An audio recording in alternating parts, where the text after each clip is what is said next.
नमस्कार मित्रांनो, परिसर भाग 1 पुस्तक या आमच्या धडा पाण्याची साठवण.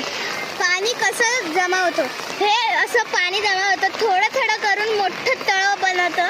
हे बघा, डोंगराच्या ज्या टोकावर जेव्हा पाणी पडतं ते थोडं जिरतं, पण सगळंच जिरत नाही. आणि जेव्हा ते असं दमानी पडतं तर त्याचा आवाज झरझर येतो. आणि जेव्हा ते फास्ट पडतं तेव्हा तो धबधबा असतो.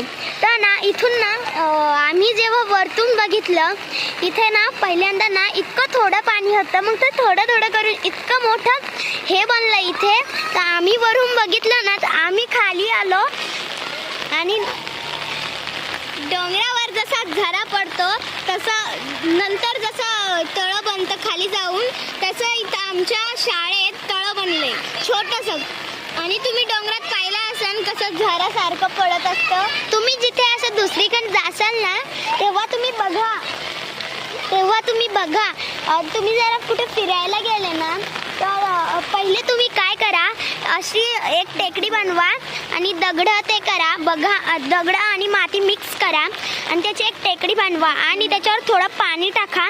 ते थोडंच जिरेल आणि बाकीचं असं वाहून जाईल. आणि जेव्हा त्याच्यात जरा थोडा अडखळा आला ना, तर ते पाणी ना दुसरी दिशा घेतो लगेच.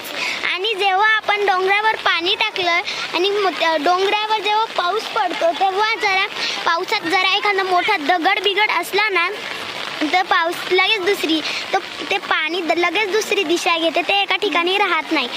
डोंगरावर एखादा दगड असेल मोठा, तर पाऊस पडा, तर झरा पडायला लागला तर दगड त्याला थांबतो, पण तो दुसरी दिशा घेऊन खाली पडत असतो. तो म्हणजेच तो अशी उडी मारतो आणि खाली पडतो आणि सरकन खाली घुसरगुंडीसारखा खेळत असतो. एवढे बोलून आम्ही आमचे 2 शब्द संपवतो. बाय.